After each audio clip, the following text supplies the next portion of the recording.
the Yankees, who you saw personally yesterday, you got me all fired up with your tweet saying you think they got a deep run in them. I do. In October. Why? Why do you think that? Because I think Aaron Judge is starting to get back to the guy he was the first 3 months, right?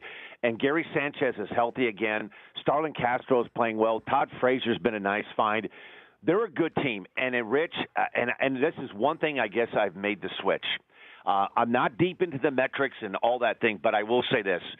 If you don't look at baseball, it's a different game in October. It's about bullpens. And I think right now the Yankee bullpen, Dylan Betances has been a little hit and miss. When he's been good, he's been unhittable. And when bad, like he was last night, Chapman bailed him out. But they have the ability. They've got a guy in Chad Green, a righty reliever, that doesn't get near the attention. He's every bit as important to the Yankees as Andrew Miller is to the Indians. He can pitch multiple innings. He gets righties and lefties out, striking out nearly 14 guys per 9 inning. So they can go to him. And this is what scares me about playing the Yankees.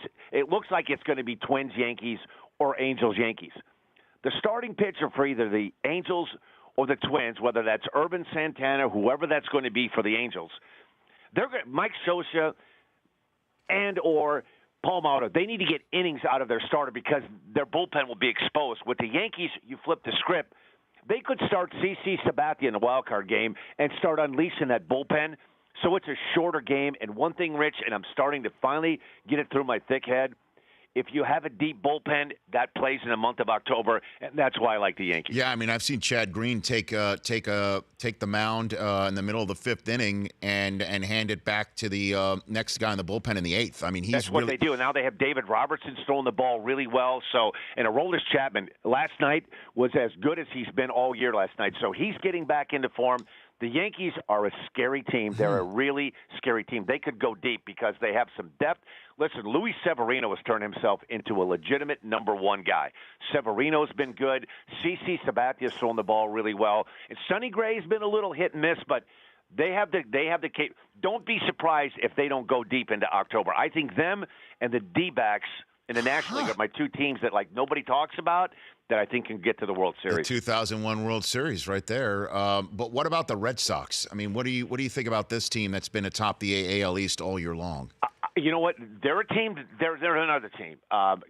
Craig Kimball's been terrific in the back end of the bullpen. I think the starting pitching. Chris Sale looked like he had the AL Cy Young wrapped up 3 weeks ago, right? All of a sudden, it looks like Corey Kluber, the Indians, may win this now. Sale's been good. He hasn't been great. I would assume Pomerantz is going to start game 2. It's been a down year for Rick Porcello. I'm not sure what to make of David Price.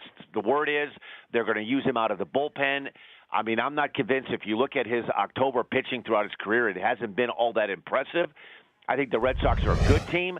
I think right now I would rather play the Red Sox than I would play the Yankees in a postseason series. That's just my opinion. All right, Dan. I love it. The Rich Eisen Show, weekdays at noon Eastern on radio stations across the country and audience. If you like that video, be sure to download our app, and I'll be sure to help the NFL figure out what a catch is.